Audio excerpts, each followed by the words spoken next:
जो अहिंसा, सत्य, आस्तेय, ब्रह्मचर्य, अपरिग्रह, इन 5 महाव्रतों का पालन करता है, ये तीक्ष्ण व्रत है। ये कोई भगवत प्राप्ति करने की ठान ली है जिसने, वही ये व्रत रह सकता है। और कुटू सिंघाड़े के आटा वाला व्रत तो सब रह लेंगे। शरीर स्वस्थ रहेगा और भजन में मन लगेगा पक्का। ये तो अनुभव की बात कहते हैं। स्थिति प्राप्त करने के लिए आपको ऐसे ही आचरण करने पड़ेंगे। ये भगवान के वचन है। जो भगवद वाणी का श्रवण करके मनन नहीं करता तो विशेष लाभ नहीं होता। मनन इसीलिए नहीं हो पाता कि हमारा लक्ष्य भगवत प्राप्ति नहीं है। सच्चे हृदय से जो प्रभु को प्राप्त करना चाहता है, वो भगवत वचनों का, भगवत प्रेमी महात्माओं के वचनों का अक्षरशः पालन करने की भावना में रहता है। तो उन वचनों का खूब मनन करता है, मनन करके अपने हृदय में बैठा लेता है। और जिसका लक्ष्य भगवत प्राप्ति नहीं है, उसकी पहचान वो करेगा सत्संग, सुनेगा माना कि सत्संग, पढ़ेगा शास्त्रों को, पर मनन करेगा विषयों का, और परिणाम होगा दुख, अशांति, बंधन।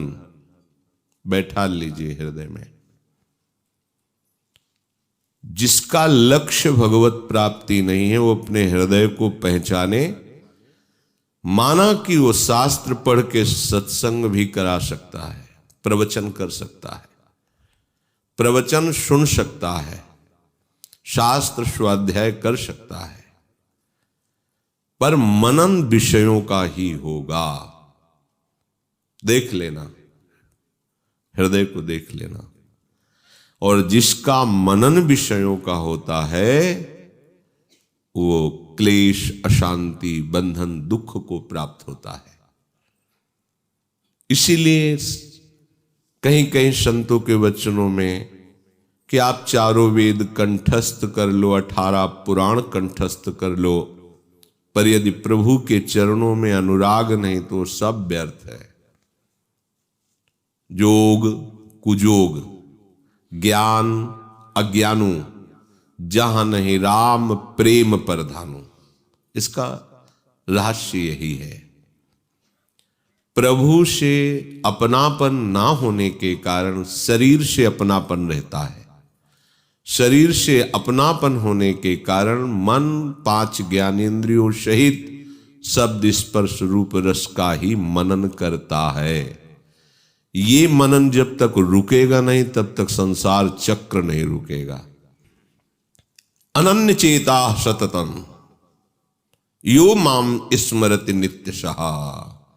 स्मरण, मनन, चिंतन अनन्य, अन्य ना, केवल प्रभु का। तो जो सद्गुरुदेव के आश्रित होकर, आश्रित वही होगा जिसका लक्ष्य है भगवत प्राप्ति। नहीं तो सद्गुरुदेव का आश्रय नहीं माना जाएगा, भले दीक्षा ले लीजिए। यदि भगवत प्राप्ति लक्ष्य नहीं है तो आप उनके विमुख आचरण करेंगे तो आश्रित कहां हो गए। आश्रय तभी माना जाएगा जब उनके वचन के अनुसार आचरण हो। वो तभी आप कर सकते हैं जब आपका लक्ष्य बन गया भगवत प्राप्ति। मुझे जैसे भी प्रभु प्राप्त होना चाहिए, आप आदेश करो, मैं प्राण न्यौछावर करने के लिए तैयार हूं। आप आज्ञा करो, अब जो ही कहें करें हम सोई। बस आप आज्ञा, मुझे प्रभु चाहिए, मुझे प्रियालाल चाहिए, आप आज्ञा कीजिए। मेरा जीवन, मेरा प्राण, मेरा सर्वस्व आपकी आज्ञा पर न्यौछावर है। अब उसका शास्त्र स्वाध्याय, सत्संग और सेवा संबंधी चेष्टाएं सफल हुई। क्यों? अब उसका मनन बनने लगा। जो ही मनन हुआ तेरी धारणा पुष्ट होने लगी। बस धारणा पुष्ट हुई, भगवत प्राप्ति दूर नहीं है। शास्त्र स्वाध्याय सत्संग तो मनन प्रियालाल का मनन सेवन तो परिणाम तत्वबोध भगवत प्रेम। शास्त्र स्वाध्याय प्रवचन मनन विषयों का परिणाम दुख क्लेश बंधन अशांति। बैठा लीजिए, हृदय को देख लीजिए। प्रभु जो उपदेश कर रहे हैं उसका हम श्रद्धा विश्वास पूर्वक श्रवण करें, मनन करें और धारणा में उतारें, उसे आचरण में उतारें। खूब सत्संग सुन रहे हैं, आचरण नहीं बदल रहे, धारणा नहीं बदल रही। यही धारणा में स्त्री हूं, मैं पुरुष हूं और इंद्रियजन्य भोगों में सुख है, यही धारणा मिटा दो तो जीवन मुक्त हो जाओगे, परमानंद में निमग्न हो जाओगे। भगवान का उपदेश भगवत प्रेम प्राप्ति के लिए, भगवदानंद की प्राप्ति के लिए है। प्रभु कह रहे हैं यतयः संसित व्रताः, जो अहिंसा सत्य आस्तेय ब्रह्मचर्य अपरिग्रह इन 5 महाव्रतों का पालन करता है, बहुत बड़ी यज्ञ है। मन वचन कर्म से किसी भी जीव की हिंसा ना होने पावे। सत्य श्री भगवान हैं, उन्हीं का नाम रूप लीला गुण ही हमारे हर इंद्रिय का विषय होना चाहिए। जो ज्ञानेंद्रियां हैं वो केवल हमारे प्रभु से जुड़ी होनी चाहिए, यही सत्य है। व्यवहार काल में इन्हीं सत्य प्रभु को लेकर ही हम जो व्यवहार करेंगे वो सब भगवत सेवा हो जाएगी, भगवत स्वरूप हो जाएगा। किसी की चोरी ना करें, बड़ा विस्तार है इसका चोरी का। किसी की बात को लेकर अपनी छाप लगाकर सम्मान प्राप्त करना, यह भी चोरी है। बहुत तरह से, किसी भी तरह हमारे अहम का पोषण नहीं होना चाहिए। इसी अहम के गलित होने पर भगवत राज्य में प्रवेश होता है। और असावधान उपासक प्रायः हर नाटक वही करता है जिससे अहंकार पुष्ट हो।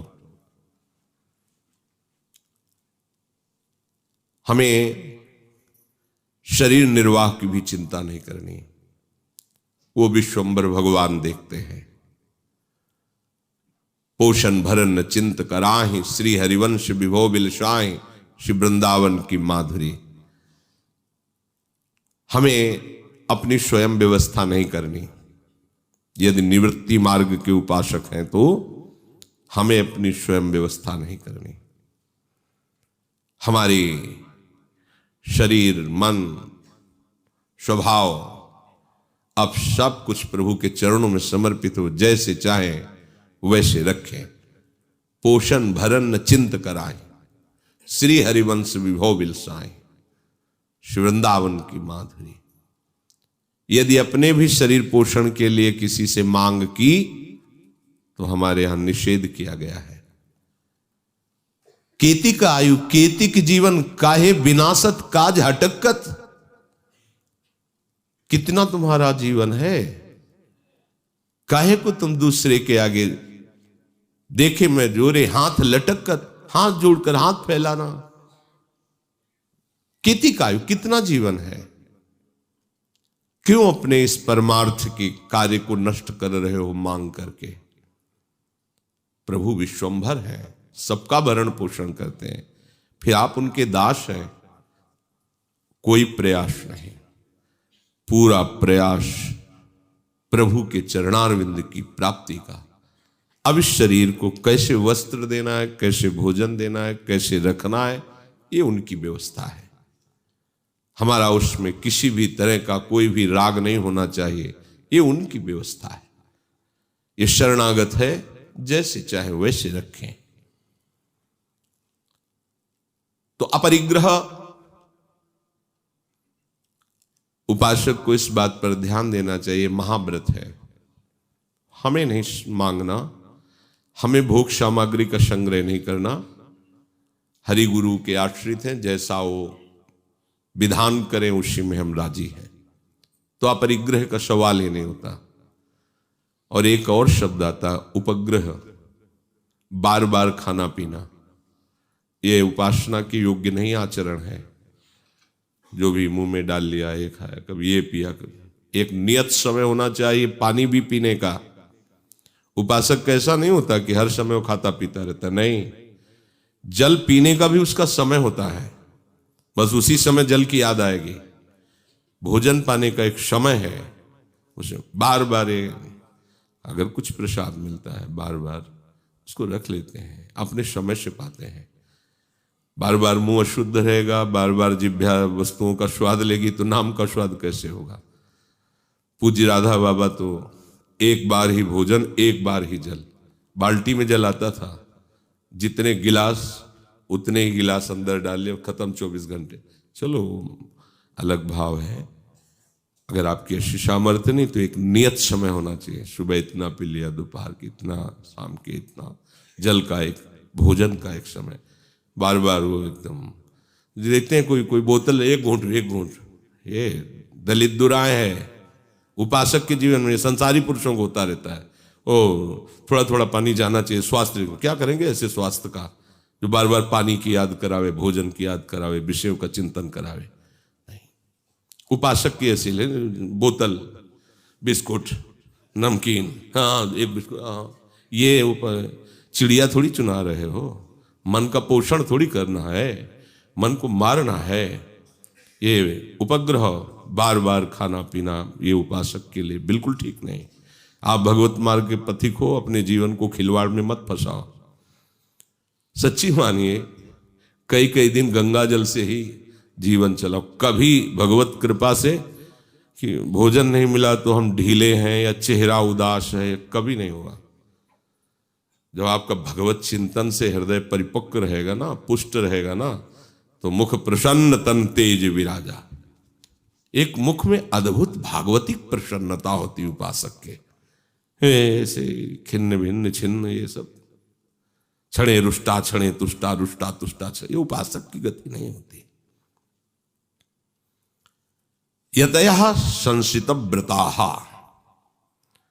ये महान व्रत है, ये तीक्ष्ण व्रत है। ये कोई भगवत प्राप्ति करने की ठान ली है जिसने, वही ये व्रत रह सकता है। और कुटू सिंघाड़े के आटा वाला व्रत तो सब रह लेंगे।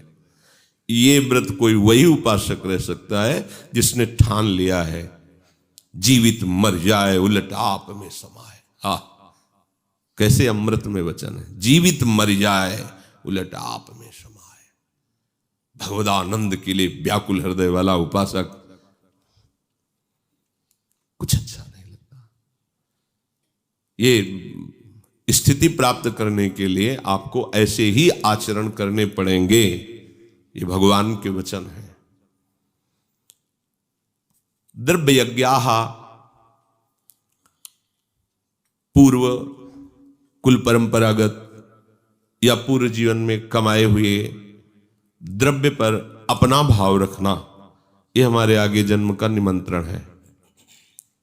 द्रव्य, वस्तु, पदार्थ, धन आदि, ये जीवन प्रभु को अर्पित है, तो हमारे पास प्रभु के सिवा कोई धन नहीं है।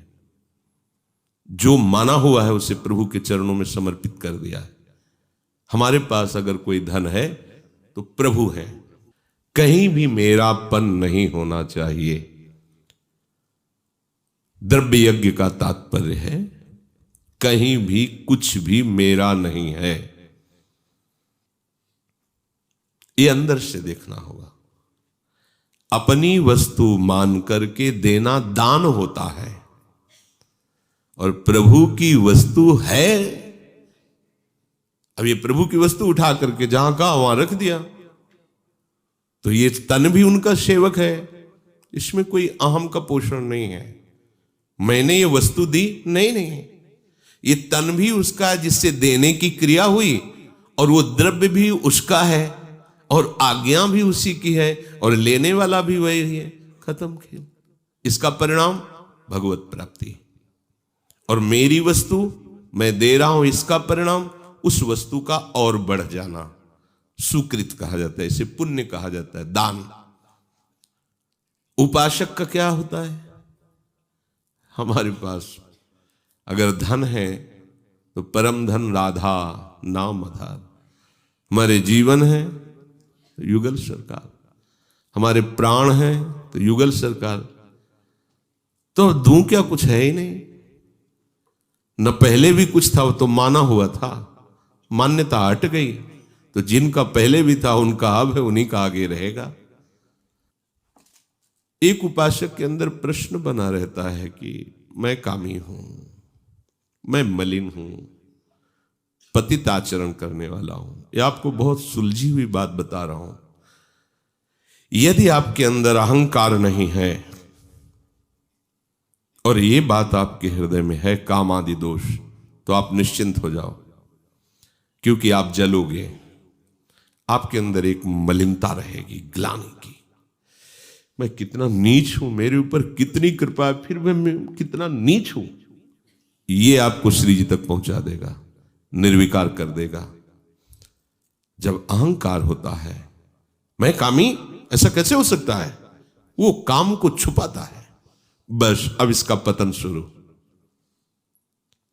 ये समझना होगा। कितना भी तुम्हारा मन मलिन हो, पर स्वीकृति हो इस बात की कि नहीं मैं नीच हूं, पतित हूं, ये स्वीकृति हो, बस काम बन गया आपका। ये अहंकार स्वीकृति नहीं होने देता। महान दोषों को छुपा कर वो अपने गुण को प्रकाशित करता, जो है नहीं उसे दंभ कहते हैं, पाखंड कहते हैं। भगवत प्राप्ति क्या, भक्ति नहीं प्राप्त हो पाएगी, साधारण भक्ति नहीं आएगी, शुद्ध भक्ति या प्रेम लक्षणा, ये तो बहुत आगे की बात है। बिन विवेक वैराग्य भक्ति बिन सत्य नए को मानो, भगवद विमुख कपट चतुराई सो पाखंड ही जानो। कौन मानता है आचार्य वाणियों को? मनमानी आचरण। बस जैसे सम्मान हो, जैसे पैर पूजें, जैसे लोग हमें मनचाही वस्तुएं दें और हमारा नाम हो जाए, बड़ा ये विष भरा है हृदय में, और इसी का पोषण करने के लिए पूरा जीवन नष्ट कर देता है। हरि गुरु आज्ञा को रौंदता हुआ मनमानी आचरण करता है उपासक, इसलिए सावधान। तो यहां जो द्रव्य यज्ञ का संकेत है, वो माने हुए जितनी भी पदार्थ वस्तु द्रव्य आदि है, उसकी मान्यता हटाइए, तभी तो प्रभु में मान्यता होगी। जो आंतरिक बल है धन का भी रहता है, अपबल, तपबल और बाहुबल, चौथो बल है दाम। और अगर इन चारों में से एक भी कोई है तो प्रभु के बल का आपको अनुभव नहीं होगा। जो मेरे बल श्री वृंदावन रानी, ये बात नहीं आएगा। शूर किशोर कृपा ते हारे, हार गया, कोई बल उसके पास नहीं है। सब बल हारे को हरि नाम, ये आ गया। सब बलों का महाबल परम धन राधा नाम आधार आ गया। अब हृदय हर समय सदैव इसी स्मृति के महासुख में डूबा रहे। मधुर मधुर स्मरण चल रहा है। और जब ऐसा होगा तो केवल नाम नहीं चलेगा, रूप छाया रहेगा। और जब रूप में आसक्ति हो जाएगी तो लीला स्फुरित हो जाएगी, रूप की सेवा प्रारंभ हो जाएगी, मानसिक सेवा प्रारंभ हो जाएगी, सब बात बन गई। मन, ब्रह्मचर्य और प्राण तीनों का एक संयोग है। अगर आप प्राण आपके सूक्ष्म हुए तो मन आपका सूक्ष्म होने लगेगा, स्थिर होने लगेगा, और ब्रह्मचर्य आपका पुष्ट होगा। ब्रह्मचर्य आपका पुष्ट है तो मन स्थिर होने लगेगा, प्राणवायु सूक्ष्म होने लगेगी। तीनों का है, प्राणवायु स्थूल, मन चंचल, ब्रह्मचर्य रहित, ये एक चक्र है। इसलिए नैष्ठिक ब्रह्मचर्य में संन्यास मार्ग के पथिक को प्राणायाम का उपदेश गुरुजनों के द्वारा दिया जाता था। उसमें तो 30 प्राणायाम का विधान था, 10 10 10। वो अपनी नई अवस्था थी तो उनका जब 30 में, तो हम इसका और आगे बढ़ाए तो 90 प्राणायाम तक, 10 10 10 10 10 9। शाय मच जाती थी, शांत। प्राणायाम भूख को मिटाता है, शरीर के दर्द को मिटाता है, प्राणों को सूक्ष्म करके जिस मंत्र का जो गुरुदेव ने उपदेश दिया, ऐसे मंत्र ऐसा लगता मानो नृत्य कर रहा हो, शांत, प्राणवायु शमन। प्राणवायु शमन हो गई, इसका तात्पर्य कि ऐसे आटा लगाया जाए उड़ न पावे आटा। श्वास की गति सुनाई देने की तो बात जाने दो, ऐसे अगर रखा जाए तो उड़ेगा भी नहीं। प्राणवायु इतनी शांत, जहां बैठ गया बैठ, घंटों बिल्कुल एकदम बिल्कुल निश्चेष्ट। ब्रह्मचर्य नहीं है तो प्राणायाम में कदम नहीं रख सकता हो, अगर करता है तो बीमार हो जाएगा। दमा, श्वास, कमर दर्द, टांग दर्द, कई तरह से परेशानियां हो जाएंगी। ये प्राण का स्थान ऊपर होता है, यह हृदय। अपान का स्थान बिल्कुल नीचे होता है, गुदा द्वार में। श्वास को बाहर निकालते समय वायु की गति ऊपर की ओर तथा श्वास को भीतर ले जाते समय वायु की गति नीचे की ओर होती है। श्वास को बाहर निकालना प्राण का कार्य है और श्वास को भीतर ले जाना अपान का कार्य है।